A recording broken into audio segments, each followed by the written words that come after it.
புறா மற்றும் எறும்பு. ஒரு வெயில் காலையில் ஒரு சிறிய எறும்பு ஒரு தெளிவான ஓடும் நீரோடைக்கு அருகில் உணவை தேடிக் கொண்டிருந்தது.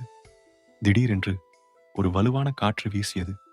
சிறிய எறும்பு அதன் சமநிலையை இழந்து தண்ணீரில் விழுந்தது.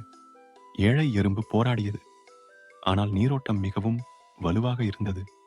ஒரு மரத்தில் ஒரு கனிவான வெள்ளை புறா எறும்பை சிக்கலில் பார்த்தது. புறா விரைவாக ஒரு பெரிய இலையை பறித்து எறும்புக்கு அருகிலுள்ள தண்ணீரில் வீசியது.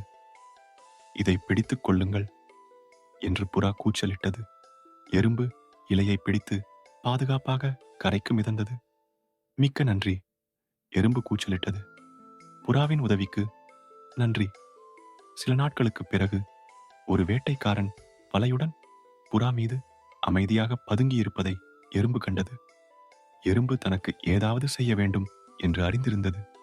அது விரைவாக வேட்டைக்காரனின் காலில் ஊர்ந்து சென்று அவருக்கு ஒரு சிறிய ஆனால் கூர்மையான கடியை கொடுத்தது.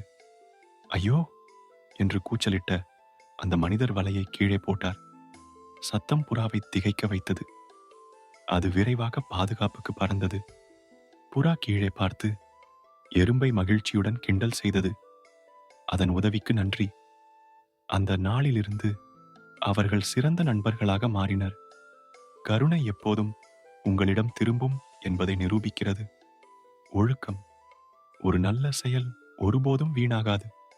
கருணை எப்போதும் உங்களிடம் ஒரு வழியை கண்டுபிடிக்கும்.